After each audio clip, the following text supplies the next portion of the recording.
Tak mám pro tebe první otázku. Co ti ten týden ohně dal? No, pri začiatku, jak sme sa tu všetci stretli, tak bolo evidentné, za akým účelom sem človek prišiel a v akom bol asi tak rozpoložení. Tie zážitky boli fakt silné, emocionálne. Na konci týždňa sa cítim fantasticky, som naplnený. Všetko to na mňa vplývalo. Hlavne ľudia, s ktorými sme mali spojitosť a silnú väzbu. Ťahali sme za jeden koniec. Boli tu energie, elementy, ktoré nám pomáhali bojovať s prekážkami a všetkých prejsť. Čiže úplne vynikajúce. Jaký byl tvoje očekávání před týdnem ohně? No, ak musím povedať pravdu, je to poprvýkrát, kedy som takéto niečo absolvoval a vôbec som nevedel, do čoho idem.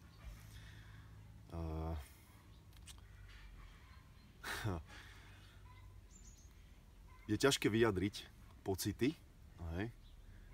ale určite vo mne nastal zlom, prišla obrovská zmena. Čiže keď to mám porovnať na začiatku týždňa a na konci, tak je to 1 a 100. A pocity, alebo to, že niekam idete do niečoho nepoznaného, nič si z toho nerobte. Treba vyskúšať, pretože stojí to za to. Co pro tebe tady byla ta největší výzva?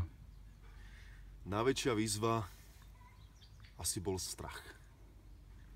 Strach z nepoznaného a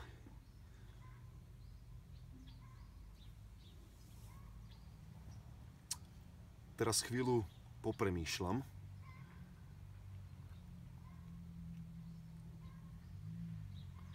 Všetko sa tu odohrávalo tak spontánne. Všetko tu malo zmysel. Prekažky boli postavené tak, ako mali byť. Na to, aby sa človek postali im z očí v oči a cítil, jakú moc majú. Ale všetko sa dalo zdolať. Či už tu, alebo tu. Máš nějakou konkrétní věc, na kterou si vzpomeneš, co pro tebe byla ta výzva? Pre mňa najväčšou výzvou bolo asi lano. Lano, neviem, ako to má spojitosť, ale vyvolávalo to vo mne strachy,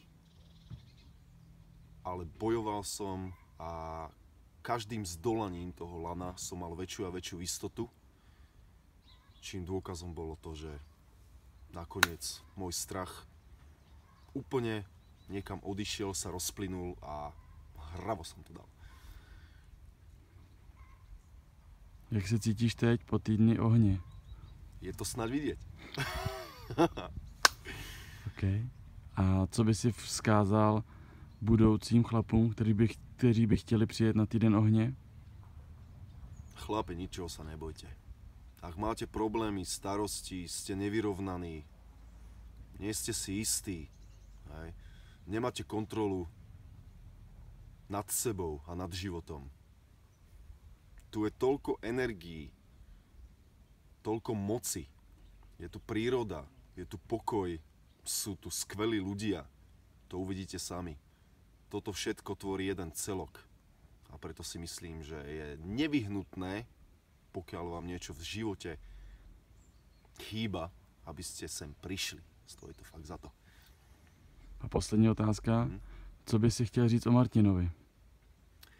Martin Svosil.